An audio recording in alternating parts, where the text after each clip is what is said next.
How's it going, everybody? Welcome back to another episode of the In Our House podcast. Before we get into today's special guest, make sure you go down, hit the subscribe button, and also don't forget to hit the like button for a week's full of good luck. But going into our special guest, he has a YouTube channel where he does voice impressions. He also does animation, and then he's also a stand-up comedian. Please welcome Kenny Childers. Welcome, Kenny. Thank you. Coming on. Thanks for having me. Did I say your last name right, Childers? Yeah, Okay. yeah. That's some people say Childers, but yeah, we go by Childers. So. Yeah, Okay. So Kenny and I met at Chick-fil-A, actually, which is funny because most of the guests that we have on, I've met at work at Chick-fil-A. Yeah. So I thought of you because you had your YouTube channel, and I'm like, oh, Kenny's like, he does some pretty cool stuff. I want to get him on the podcast to see what he's doing now. Sweet, yeah, and I've loved seeing like your stuff, and it's really cool how you've set all this up and everything Appreciate with it, your man. YouTube channel. Yeah. Yeah, but do you just kind of to start off, do you want to give like a little introduction about yourself, like what you do and all that? Sure. And do I need to look into any particular camera? No, I you're just- good. Just pretend like it's a conversation. I mean, it's what it is. Just us. You don't have to Okay, look over sweet. there at all. Okay. I just did it for the intro, but That makes sense. yeah. Cool. Yeah, sure. I'm Kenny, and I have been making YouTube videos for the last like 8 or 9 years, off and on.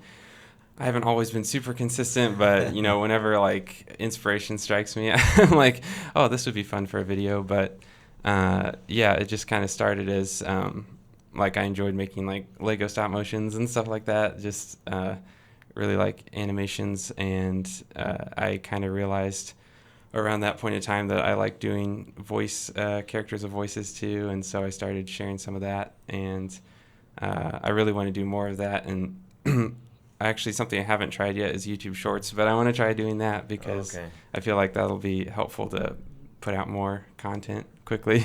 Oh yeah, But- definitely, man. YouTube Shorts is like so much easier to do, and I think like when they first came out with YouTube Shorts, it didn't really correlate with like your long form content. Like the people who watch your shorts didn't watch your long form content, but they've switched up the algorithm to where like your YouTube Shorts viewers are also watching your long form content. And honestly, like to get subscribers, I think YouTube Shorts is the way to go because it's like quick videos and Yeah. like And now they're doing it. I think this year they started where you can use the views and the likes and all that and the subscriber counts from that to get monetized. Oh, that's cool, So you yeah. get the watch hours that you would need to get into the YouTube partnership program. Oh, that's good. That's that's Yeah. nice. Yeah, I think unfortunately for the shorts though, it has like its own minimum requirements that you have to do because like for long form videos you need at least 1,000 subscribers and 4,000 hours of watch time. Right. For YouTube Shorts, I think they made just one of them and it said at least like 10 million views. Oh wow. Yeah. like accumulated. Yeah, accumulated. okay. So like in general, if you get like 10 million views like in shorts, you're able to make revenue off of just shorts. Gotcha. But something I wanted to ask about, man, is the stop motion stuff, because have you seen the new Pinocchio movie that came out? Yeah, I really enjoyed that. Yeah. When you watch something like that, do you separate yourself from watching and or like can you watch it without thinking like too critically about how it was done? No, I mean I think it was done so well that it's just like really impressive for me. Just it's the level of detail of everything. Like I almost forget that it's stop motion sometimes. The way they Yeah. animate it is crazy. Sometimes I'm like, oh yeah, this is not just like a 3D movie. Yeah. Or Well, because it's super tedious. Because stop motion is really just you take a picture of a frame, and then you do little adjustments for the next movement, and you take another picture, right? Is that how it rolls? Yeah, usually it's 24 frames a second, and just I think the timeline usually with those movies is like a typical animator, I think it's done with like a few seconds a day worth of animation. A day? Yeah, so Holy Wow, man. like Well, I think that Pinocchio movie took him honestly 10 years to make. Was it really that long? yeah, I can't remember. I feel like he said at least like 6 years or something crazy. But yeah. Maybe not 10. I might have exaggerated. No, it was something But- crazy like that. Yeah. Yeah. Imagine Dang. for 6 years straight, you just every day, just going in. Just every couple seconds. Oh, cool. We got 5 seconds today. Off of the movie. Of Like a 1 hour 30-minute film. That's crazy. Yeah, dude. What, that is intense. Because you do stop motion for your YouTube, right? Yeah, I haven't done it in a while, but I do want to do some more of it at some point. I think over time, like when I was younger, I felt like I had more time in the summers just to like make stuff for fun. Yeah. And it felt like the last few years I've kind of like moved away from it a little bit because it does take so much time. And I do really like doing the voices and comedy stuff. So I'm like, that stuff is way faster to make. So I'm hoping to start doing more of that. But I do always want to do more stop motion just for fun even. Okay. And then something that's more kind of like my realm, I want to say expertise, I guess, but and I haven't watched your video on it yet, but your most recent video on your channel is a stand-up video. Oh yeah. And I listen and watch a bunch of stand-up. I think every podcast I listen to is from a stand-up comedian. So like, are you into that stuff, or you just did it for fun, or like, do you know all like the big stand-ups, and have you gone to a show and all of that? Yeah, I like going to shows. I've gone to a few shows, but do you do any stand up, or have you tried? I've thought about it. That would hurt to watch. Oh, no. But I haven't built up the courage to do it. But Yeah. in my life, I would at least like to try it. I know I would bomb. I know I would, but No. just to try it, you know. But I think it just comes from because I watch so many people that do it. Me just wanting to try it to get a feel for what they go through. Yeah. I think I'm like a really big fan of comedy in general. So it was in August of last year that I took downtown at the Helium Comedy Club. Have you been there? Yeah. Go ahead, bro. Oh, sorry. No, yeah. No, they have a class that they do for people, and basically it was like a month long or whatever, and each week the teacher would teach things, but like for the most part it was like practicing in front of people, and the teacher would be like, okay, here's like a topic for next week you need to write stuff about, and then we'd come back and do like a minute or 2 minutes or whatever and like build up time each week. But yeah, the first week I have to say, or like the first week that he assigned something and then I came back and did it, I was like I felt like almost like panic attack, like level of, and there's only a few people in the class, but I'm just like, public speaking is really tough for me sometimes. So yeah, because I mean that's really all it is just public speaking, but you have to learn how to be funny. Yeah. You know. But yeah, I went to a show at Helium in downtown Indy with Are You Garbage, the podcast with Kevin Foley. Okay. And H. Ryan? I can't remember his name.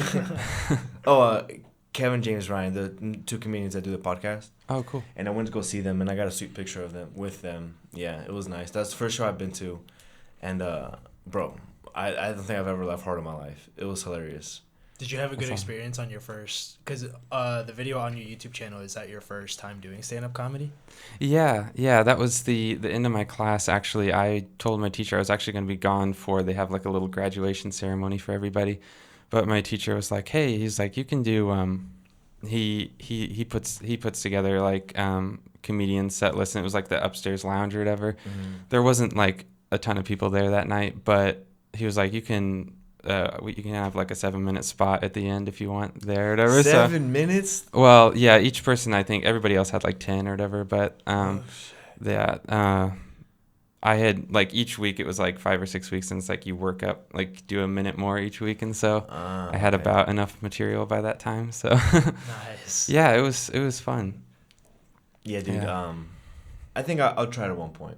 I think you should. But I'm never inviting you. I'm not inviting anybody. Come on, why? If I invite people, it's because I'm funny and it's going to make everybody laugh. Because it's going to make me nervous if I go up there and I know you're in the crowd. Well, tell me about it, but I won't tell you where I'm going to be sitting. I'll just hide somewhere. No, I'll be incognito. It doesn't matter. Yeah, but somebody I've always tried to convince to do stand-up is my wife. Because just naturally, like in our group of friends and stuff, she, like, is hilarious. She knows how to like command the room, and her timing is really good with jokes, and she'll say something, take a brief pause and then continue, and then it just like hits, you know. But I don't know if she'll do it, but I know if she like committed herself to doing something like stand up for like a career, Yeah, I'd be her tour manager easily. I think you did a pretty good job considering you were super anxious when you were doing the practice. Because I watched your video and I was laughing. I'm like, wow, like what the heck? Kenny's good at this. Like from working with you at Chick-fil-A, I didn't imagine you ever doing stand-up. So that was actually a really good job. Thanks. Yeah, I mean, it was definitely practicing all those weeks. I got less anxious each week, I'd say, but I was still anxious. But yeah, I think there was definitely, I think, people in my group that were really naturally funny, and I found with my stuff is that I felt like I had the advantage of I already had the topics in mind of I want to make sure that I bring up these characters so I can do the voices. Oh, yeah. And it's like I already kind of had those topics planned out, and so I realized, my teacher was like, those were awesome, but he was like, I think in the future you could like write more of your own topics and stuff, because I think that's the hard thing is just coming up with, because other people that like don't have like that type of thing, they're like just trying to come up with material that they think is is funny, and I'm like, man, that's tough sometimes. But, so throughout your whole performance, did you already know what you were going to say the whole time, or is any of it improvised?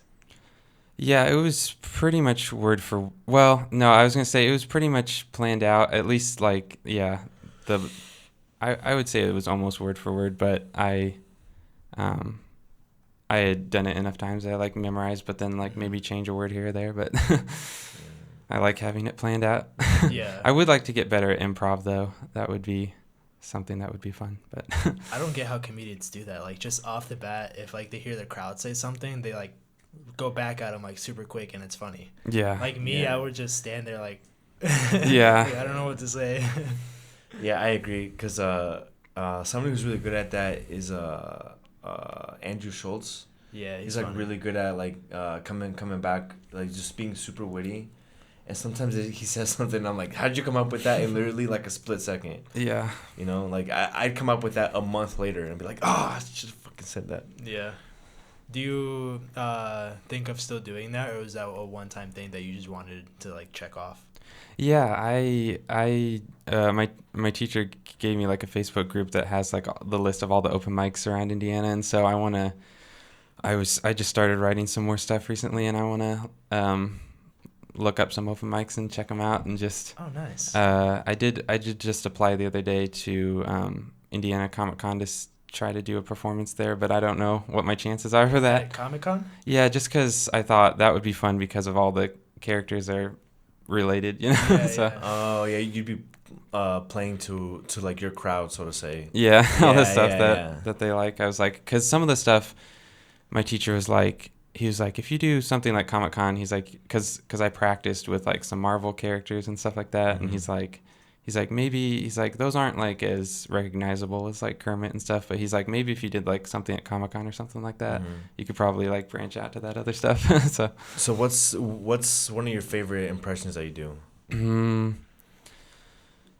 I think Kermit the Frog. I know a lot of people do Kermit the Frog, but that was one of the first ones because I did a puppet team at my church growing up, and that was the time I started liking the Muppets and realizing I like doing voices and stuff. So Can you give us an example? I'm here anxiously waiting. Like, Hi guys, welcome to the podcast. I'm Kermit the Frog. I'm here with my good pals Jose and Pablo. yeah.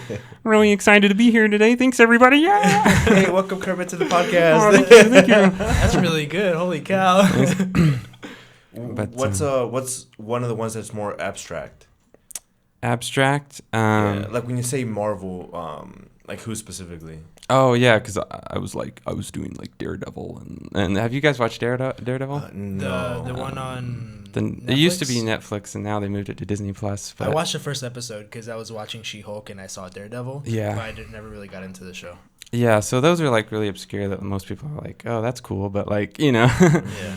But I really like Daredevil, but yeah, I think they're gonna do a new season, which is fun. But I've seen this on your YouTube channel, but I want to hear it live, and if you're okay with it, I've seen you do Morgan Freeman. Morgan, did I? I think so. Or who was it? What does not go with actors? I was like, no, it's fine. I don't think I've tried Morgan Freeman, but Damn, call you on your bullshit. Man. No, you're fine. I mean, let's see, I did Martin Freeman. There was Bilbo, but It's that one guy that's like super well known for like voice acting, or not acting but like voiceovers. like Patrick Warburton, or he's No, Kronk, I think I just completely botched the name. Kronk no, you're good. from like Emperor's New Groove. Yeah, yeah. Oh, you shit. do Kronk? Yeah. Let me try to think of something to. How's it going, everybody? That's wild. I'm trying. Pull the lever, Kronk. Yeah. That's good, bro. Thanks. Oh shit. Oh man, I'm trying to think who you're. Somebody else who does good voiceover. Trying to think. I swear I thought it was Morgan Freeman, but I'm usually like No, 80% you're good. wrong the whole time. No, you're good. You're good. So what's the trick to getting a good Kronk? Oh, that's it. Well, when I was younger, I was always like jealous of people that could do Kronk because my voice hadn't changed yet. But it's like I think it was after my voice changed, I was like, okay, I can. I haven't really thought about it. I just kind of. It's almost like you're about to yawn or something. But I don't know, I'm gonna do it. Yeah. Dude, that is so cool. That's cool because Kronk's one of my favorite characters growing up. Yeah. Like from movies and stuff. He's always one of my favorites.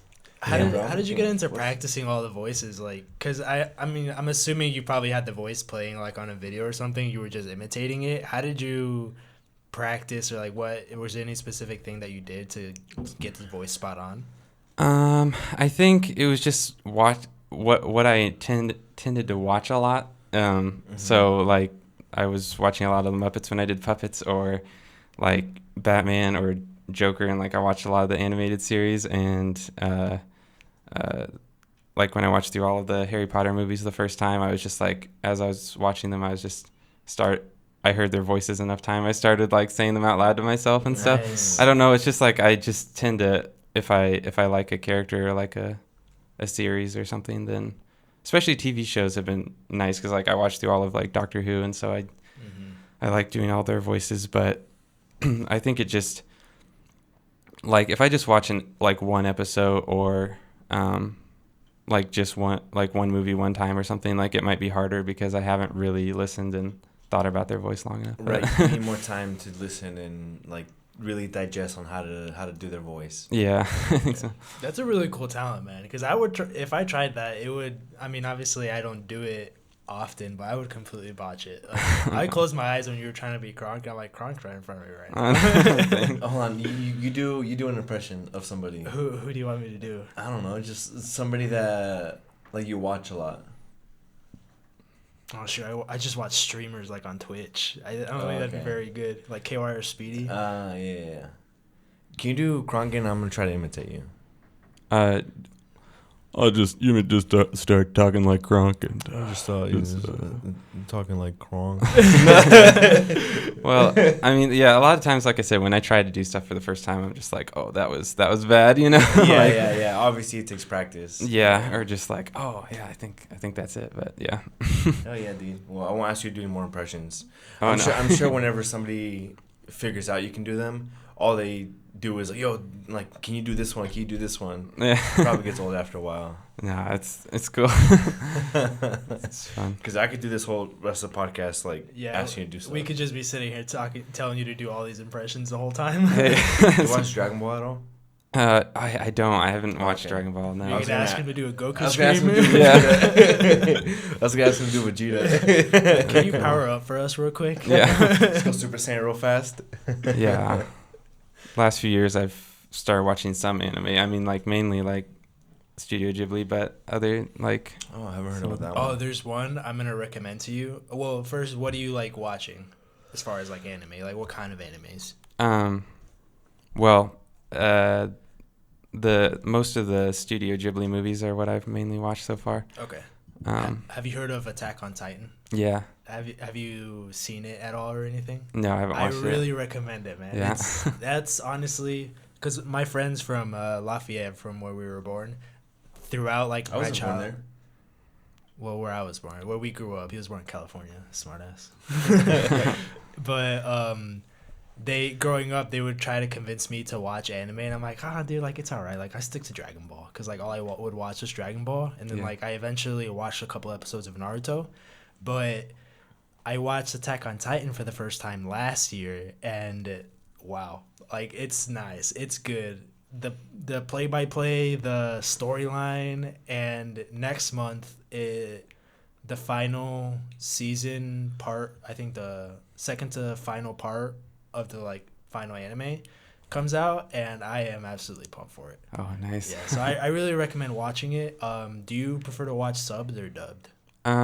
I know like subbed is like the correct or whatever, like by a lot of people tell me. But since I mainly just watch Studio Ghibli, the like since they have like professional actors doing the dubs, I'm usually okay with those. But just because I like to be able to like check my phone while I'm watching the movie too and stuff, and it's hard when I'm like, wait, I just missed an important like piece of dialogue. Yeah. I think I've slowly transitioned to being dubbed.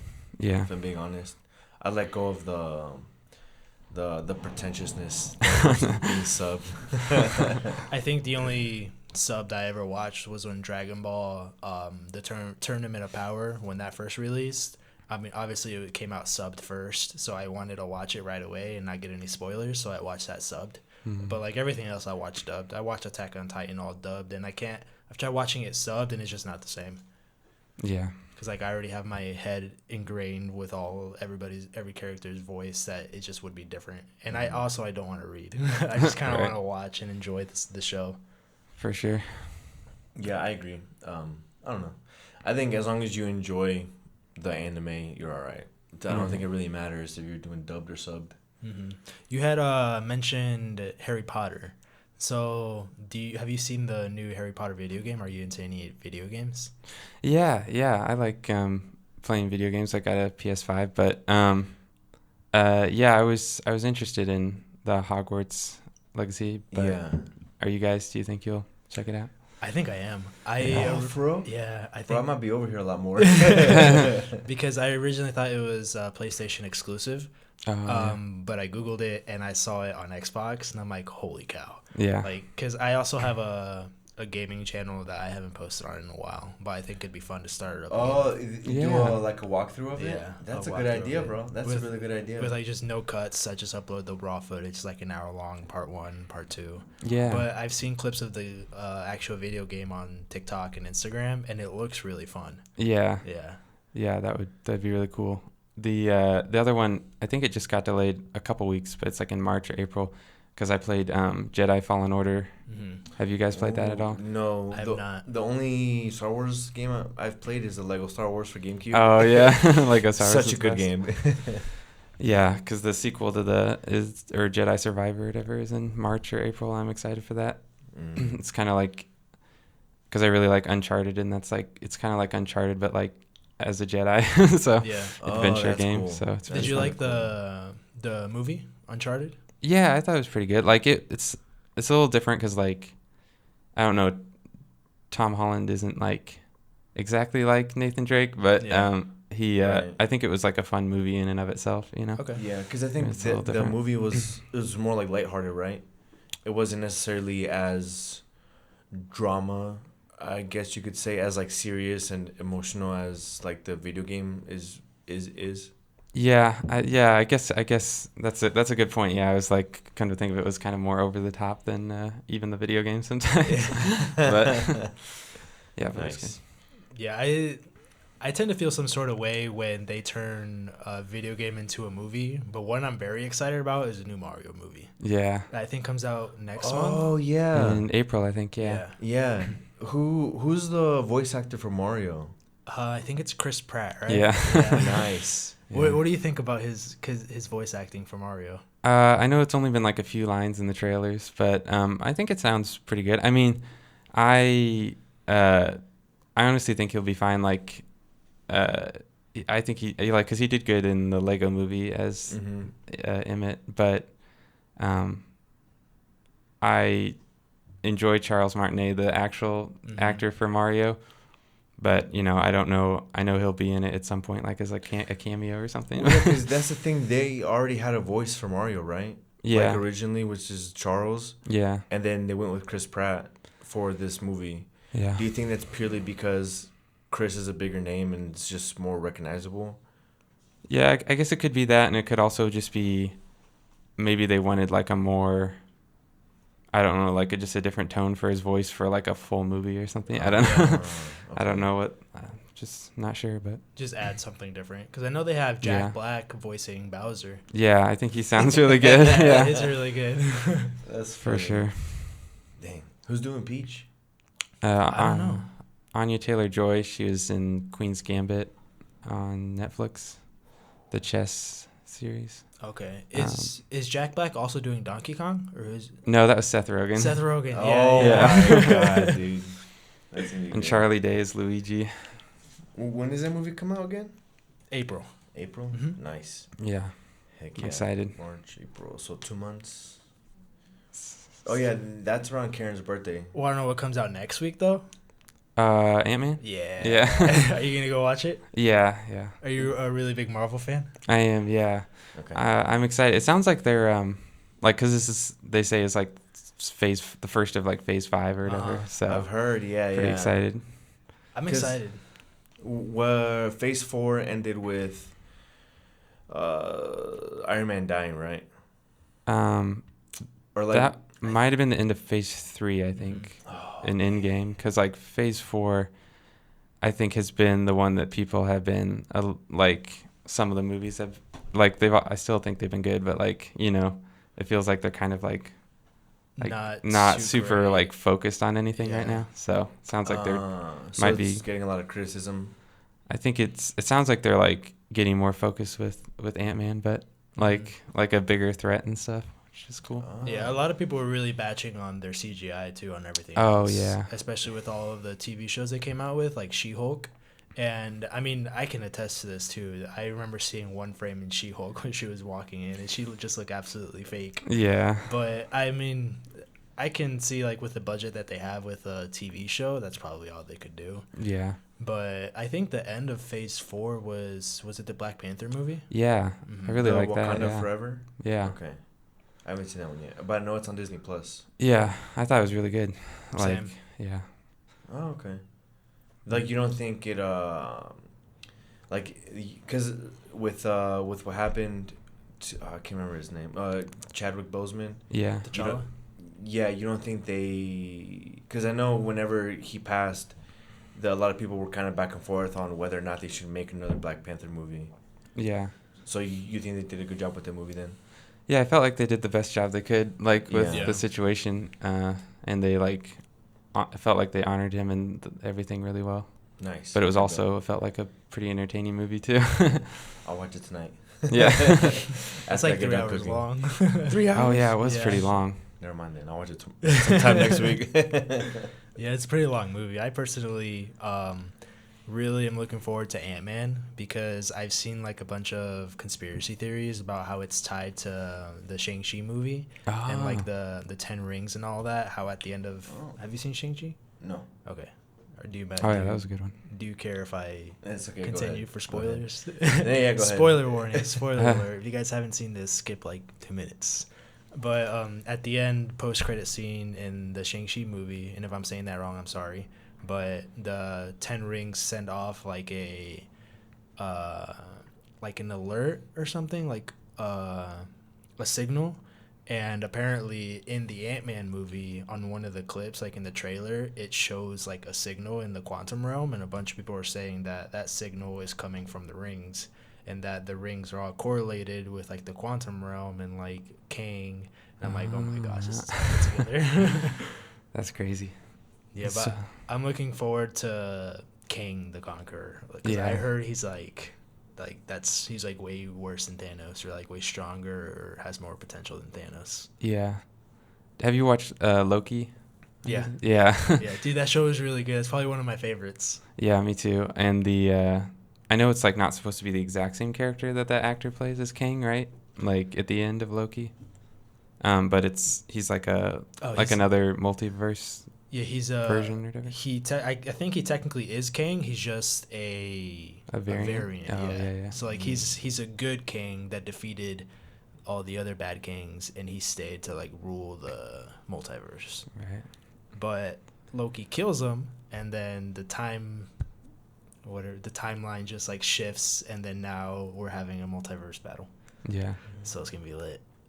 I'm excited. I'm just kind of following along. Yeah, I don't know if we're gonna go see it though until like a week after, because next week is my wife's birthday. Oh, nice. And it's on the 17th, the day it comes out. Oh, that's so fun. I don't know if she wants to spend her birthday watching it, but I'll ask her.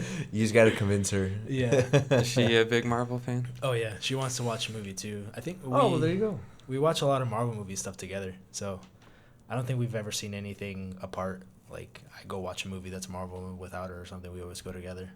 So I think I have a good chance of convincing her. Okay.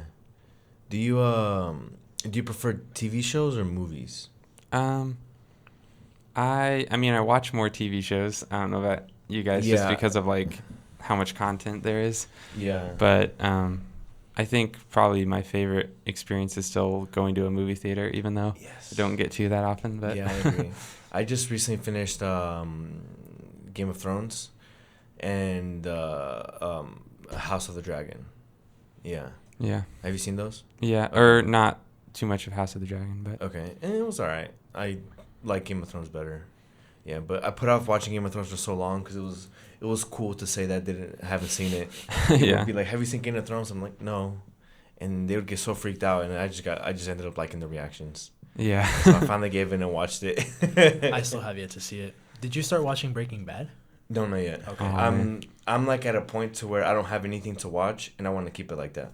Okay. Because I have so much schoolwork, I can't be caught up staying up late just to watch a TV show. Yeah. Yeah. Yeah. But we have a recurring segment in the show that's called Your Side of the Internet, and we just basically ask the guest on, because like we all have different interests. So like your Instagram feed and your YouTube feed is different from mine and his. So we just ask the guest what pops up frequently on yours and what you kind of have on there. Oh yeah. Far as like on Instagram or just in general, like when your social media, like what's something that's been popping up a lot recently as you kind of just scroll through whatever social media you prefer. Oh, that's a good question. Yes, I've started to split up my social media a little bit, like that new account that I made that's just for fun for drawings, because I was like, this kind of feels weird to have both my personal stuff and drawings, and I don't know, like I was like, I just kind of want to have a separate one. And on my drawings account, I'm like, I just want to follow like pretty much just drawing people, so then it's just like a feed of drawings, and then it's like inspirational or whatever. And then on my personal account, I don't know, I get like a lot of it's usually a lot of movie related stuff. Same with like YouTube, like a lot of the stuff I've been subscribed to are like movie reviewers and stuff like that usually, or what I like to watch. It's funny because like my little brothers, I'll see their YouTube feeds and they're like just memes, like just all memes. And I'm like, that does not look like my feed at all. Yeah. But yeah, a lot of movie stuff. And I don't know, I feel like with like Facebook and stuff, I feel like there's become more ads lately where it's just just scrolling through a lot of ads. Yeah, I agree. Or I'm like, what am I looking at eventually? I feel that because I had recently looked up like standing desks. Yeah. And all through on my Facebook, it's like standing desk, $300 off. Or Oh, like, yeah. New gaming chair or GoPro minus like $200. It's literally just like every time I scroll, it's an ad. Yeah. Every time I look something up like that, it pops up like a minute later on Facebook. Yeah. That's happened to me when I was like researching all the audio interface stuff. I still to this day I'll be scrolling through either YouTube or something, and I'll see an ad for one of those, and I'm like, I already bought one. I don't need another one. Yeah. Exactly. Yeah. Nice. So you do you critique movies? Do you just enjoy watching them or? I tried that a few years ago a little bit. I kind of fell off it. I don't know why. Part of me when I review a movie, I'm just like, I sort of just like watching stuff and thinking about it for myself a little bit. Sometimes I like to like process it instead of just like trying to analyze everything, because there is something that comes with, you're like, I feel like movie reviewers talk about a little bit. Like they're like, I have to sit here and just think about whether this is good or not the whole time, instead of just purely enjoying it. But right, and it's probably hard to take yourself out of that headspace of just sitting to enjoy the movie, yeah. And then maybe if you like something I always found super interesting is the people that point out like, oh, you missed this in this movie, and like it'll be playing the movie and then they'll pause their video and then it'll punch into like a certain part of the screen and it'll highlight like a obscure object, and they're like they tie that object to something else that happened. And I'm like, are you watching the movie frame by frame? Yeah. Like literally, like one frame you scan it, all right, nothing. Next frame you scan it. I wouldn't doubt it if some people are. Yeah, I'm sure there are. I mean, there's so many people that like break down everything about like you were talking about, like Marvel theories and stuff. Yeah. Well, because even then, because after I watch a series or anything, I like to just look at actors in real life and like a few hints here and there. And like for Game of Thrones, so there was so much. I saw a video, and it said 50 things you missed out on Game of Thrones Part 2, and it was an hour long. Did you watch all of it? Yeah. Yeah. Yeah, but crazy. I just sit there. I'm like, dude, that's crazy to go through a whole season. Every episode's about an hour to an hour and a half. Oh man. And just break it down and then tie it with different things. And then with House of Dragon, that's like a prequel to Game of Thrones. So it's like what Originals is to Vampire Diaries. Mm-hmm. And there's like hints in House of Dragon that leads up to Game of Thrones. Oh, okay. So I'm not even dabbling in those videos yet, and Yeah. I don't want to. Because then I go through a huge rabbit hole, next it's like 3 a.m. and I'm just looking at weird facts about Game of Thrones. That just comes to show how much detail the producers put into movies like that or shows like that. Because one example, Attack on Titan, the anime that I watch, after I finished watching whatever's out right now, I was like, everything was coming up on my Instagram feed, TikTok feed about like little Easter eggs. And I'm not going to spoil it just in case you watch it, but it was like blowing my mind how many little Easter eggs there was, like even on episode 1, comparing it to like the last episode that I watched. Oh, man. I'm like, these directors like know what they're doing. Yeah, that's crazy. I mean, that's like, have you guys watched The Mandalorian at all? Or No, I haven't. Mainly because I didn't really grow up watching too much Star Wars. So I feel like I'm so far behind, and there's so much like lore and just overall like story arc building and character building that it would take me so long to catch up. Yeah, because I really liked the Clone Wars when I was younger, the animated series, and Dave Filoni, that kind of like was the head of all that, is doing a lot of the Mandalorian stuff, and so he puts like all kinds of like Easter eggs and characters that even like characters that he introduced in Clone Wars like into his series and stuff. Oh, that's so, cool. Yeah, I think we watched a little bit of Clone Wars as kids. I think that's the only Star Wars that we actually watched. Oh, really? Because it might have been on Disney XD at some point, and we would watch it like either before school or at night, and it was actually pretty fun to watch. We just never really got into the actual movies, like real life movies. Yeah. So would you say growing up, Star Wars is definitely like on your top? Yeah. Excuse me. Yeah. Right. Yeah. Star Wars. Star Wars was like the big thing for me. Mm-hmm. Star Wars and Indiana Jones, both of those. I'd watch the movies, but then like I had the special features, and I'd like watch the making of just about as much as I watched the movies. Like rewatch the bonus material all the time, because it was just so fun to see how they made everything. So would you consider yourself kind of like a movie buff? Because it sounds like producers and directors and like actors and what all like their portfolios and what they've done.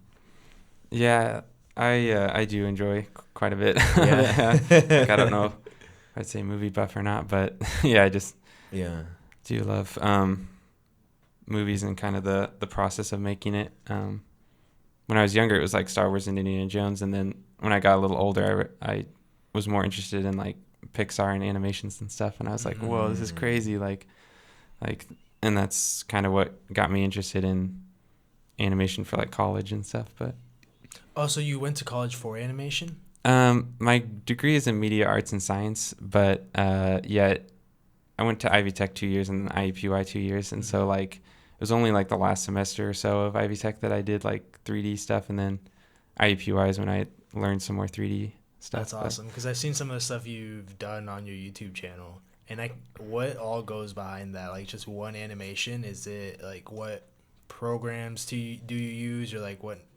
how does it all happen?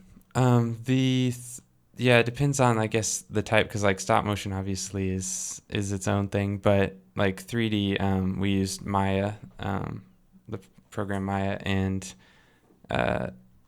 that was it's a different experience in 3D, because like a little bit different than stop motion. You don't have to have everything perfect before you shoot, but it's just, I feel like with 3D it's almost more like meticulous, like so many you could be like animating for hours just on like one thing. Yeah, because I've always wondered this. You pretty much have to know how physics works, right?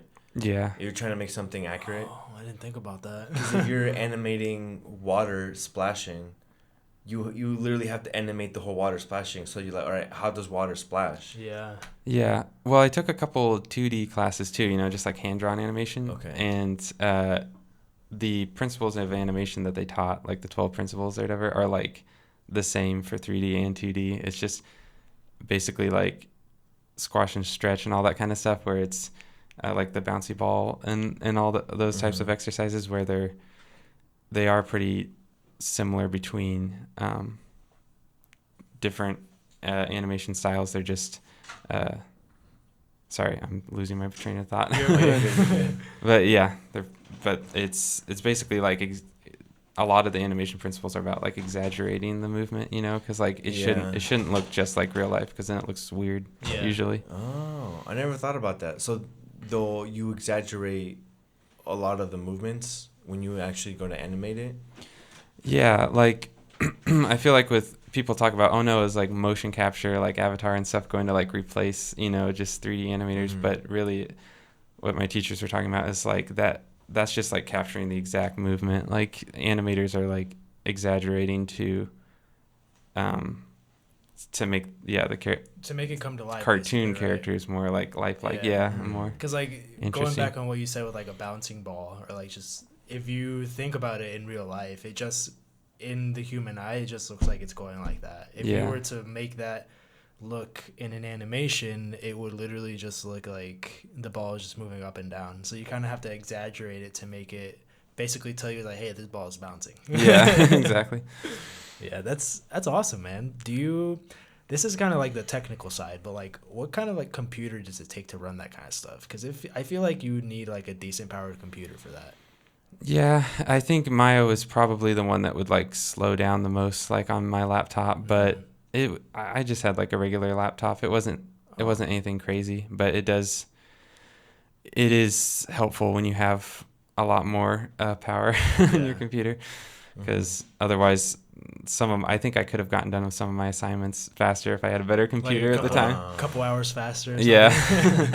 Some things would just, especially with the rendering, it's like, that dude, tell me about it. Just even like editing this podcast, I used to run it on it's my school computer now is just like a regular, like a Lenovo laptop, and I would run my editing on there, my editing software, and the episode's like an hour long. That includes video and audio, right? So then just uploading it and getting it to go onto the timeline, I'd have to wait for the program to register everything for like 15 minutes. Yeah. And then on top of that, I'd have to edit, and then sometimes it would crash. And then when I finally went to go render it, it would say like 40 hours. I just had to like, oh no, my computer's gonna blow up. Yeah. Yeah, but no, now I have this one, and it works so much better. Now it's like max 20 minutes that it takes mine, at least. And then it takes longer to render up onto YouTube. I think on like uploading the video onto YouTube takes like sometimes 2 hours for like an hour-long podcast. But as far as like, because the editing software we use is DaVinci Resolve. Yeah. And do you use that one? Yeah, actually, I hadn't used it before my new job that I started a few months ago, but that's all they use. So yeah. Nice. Yeah, so I've gotten really used to it. Yeah, it's really nice. Yeah, I think it's really like super simple to use. I'm assuming for them, or for your job, they probably use like the paid version, right? Or do they use a free version? They do use the paid because they have Blackmagic cameras. Yeah. Oh, those are like a couple grand each, right? Yeah, it depends on what you get, but yeah, they just have like a little like studio setup so people do like presentations and proposals for business stuff. So Oh, that's interesting. yeah, so it's pretty much just like turn it on and record, and then Yeah. And not then much setup And because you it's just do already all set the up. video editing for them. A lot of it, yeah. There's one other guy that does it too, but yeah. That's cool. Because I've looked for like editing gigs and jobs here and there, and at least like very corporate level stuff, like where it's super, like a bigger company, they want you to be proficient in Adobe softwares. Yeah. But where I go to, I'm like, well, DaVinci works just fine, so why can't I use DaVinci? Yeah. But Have it's you just worked with preference. Adobe softwares before? Yeah, I did throughout all of college, and like the first 2 years at Ivy Tech were when I first learned like Photoshop and Illustrator and everything. But yeah, but that was really helpful because like for the first couple of years I was like, wait, I forgot I wanted to do like animation. And I was like, and I'm like learning Photoshop and stuff, but I didn't realize how helpful it would all be to know all of that. And then at IUPUI there was a motion graphics class that was really helpful that taught After Effects. Oh. And that's been super helpful for like my job and stuff with just like motion graphic stuff. But So like as far as like animation goes, do you are you just using the skill to like work under like the company you do for now, or do you plan on like eventually down the road like make your own like little animated movies like you do on YouTube? maybe both. I don't know. Yeah. Like yeah, it's fun to be able to do anything like that for the job. But yeah, the animations, it was funny because I've struggled with like self-confidence in the past and stuff, and like the idea I was like going to a convention in November of like animation in California that had like booths that had people from Disney and Pixar and stuff. Oh wow. It was really cool. Just my teacher told me about it. I thought that'd be really cool. But I was like showing some people like some of my portfolio stuff, and I thought I was feeling like really insecure and everything. Yeah. And I was like, why am I showing this stuff? And then I was like, well, it's not that like I'm like terrible at it. It's just that I've only been learning this stuff for the last couple of years or whatever. And like Right. I was like, but like I was talking to a guy there about video editing stuff that he does at Disney. I'm like, I know all about what he's talking about because I'm like, oh, I've done that for years. I'm like, it probably just takes the animation probably will just take a lot more time to get better at. Once you learn it, you'll be okay. Yeah. Kind of like just editing, or like he does Photoshop, and he said when he first learned how to do like an arrow or something on there, it took him a couple hours. Oh yeah. Yeah, man. And now it's probably like just a minute or so. Yeah, I actually did an arrow for one of my YouTube thumbnails, and it took me like about a minute to do. Yeah. Yeah, but I was watching a YouTube video tutorial of how to do an arrow on Photoshop, and I followed it step by step, and it took me like an hour to just do an arrow. But as soon as I figured out, I'm like, there's so many possibilities. Well, yeah, there's like so many, like if I didn't do those classes, I'd be so lost because there's so much to each program. But yeah, that's what's nice. Even at work now, I'm like, if I don't know how to do something, I just look up a tutorial because I'm like, I'm sure somebody has done this type of animation before. Yeah, that's the thing too. It's literally all on YouTube or something. Yeah. Like, if you don't know how to do something, like recently I did a sky replacement on one of my videos, and DaVinci actually, DaVinci 18 actually has its own sky replacement now. Oh wow. And it's on the colors tab, and it's just another tab on the right side, and it literally says sky replacement. And I'm like, holy cow, like you can literally make your own sky. And I try to make it as real as possible. It gets a little harder when like the sun is shining on something and there's like different shades. You have to add a little more, like couple masks to make it work. But I did it, and I'm like, wow, like now I know how to make a sky. Like Yeah. the possibilities. That's awesome. Yeah, I didn't know about that. That's cool that they have that now. Yeah, it's pretty fun. I found that DaVinci, like even the free version, because that's what we use, we don't pay for the full one. It has like everything that you need if anybody's looking to like start editing anything. 'Cause Yeah. I know what's that other Adobe? What's their editing software? Premiere. Premiere. Yeah, because I know that one a lot of people use, but I found that a lot of people use DaVinci, and it's basically almost the same thing that it has. Yeah, it's pretty similar. Yeah, or like a Final Cut. Final Cut Pro. Yeah. Yeah, I'm sure they each have their things, but I just like DaVinci because it was free and that's what I started. So Yeah. That's what I'm doing. Is there any kind of math involved with animating?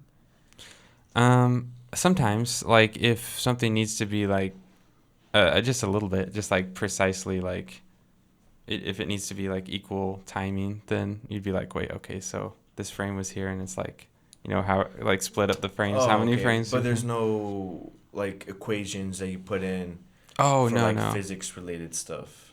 Not No, right? No. I was like, I think some people do like next level stuff like that, but no, they didn't have any of that when I learned it.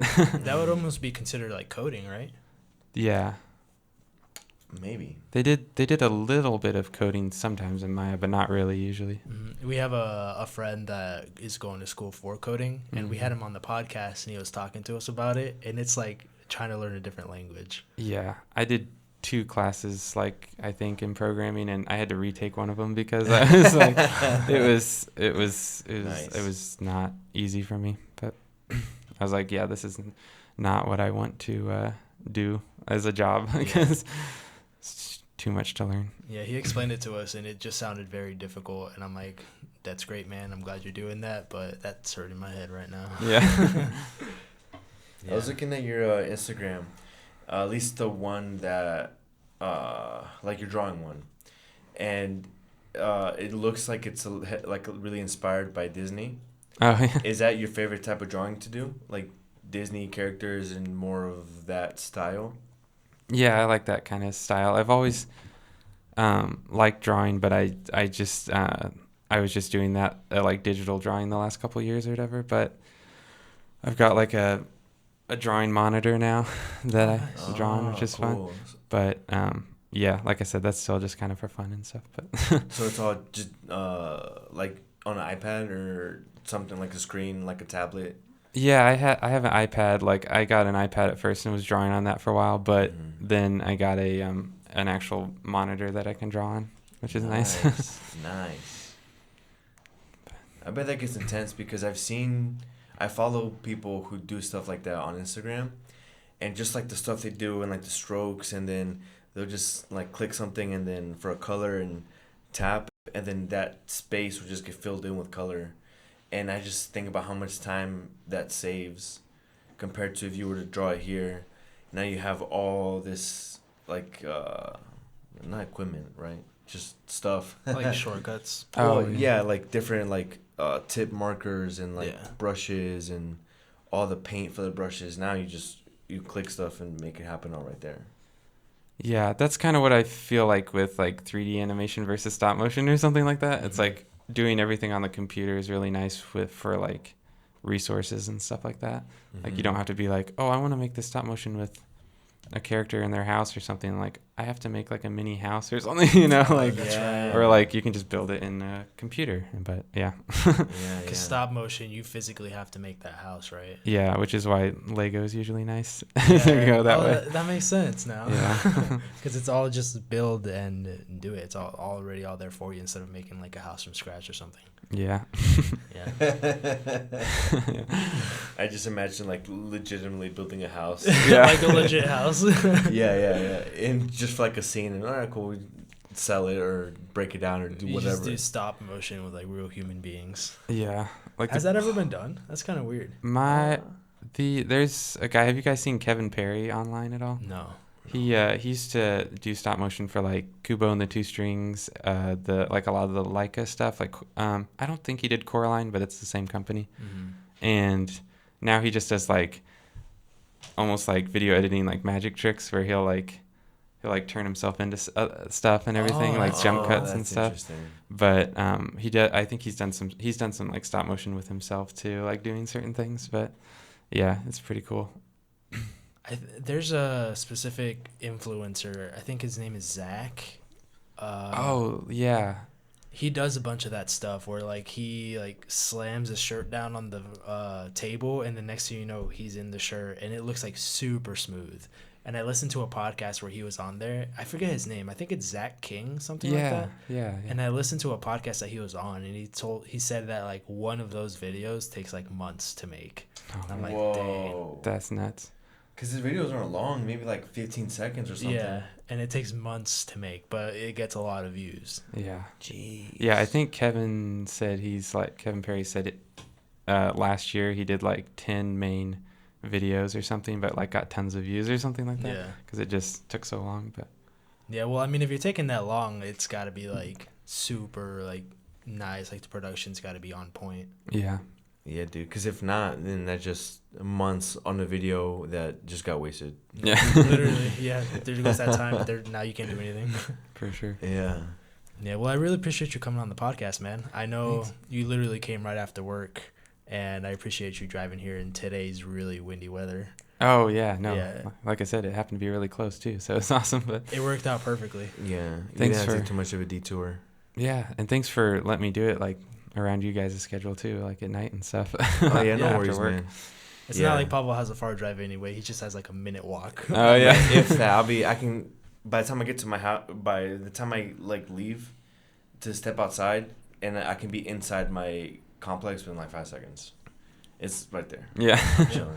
That's But nice. where can they find you as far as like socials?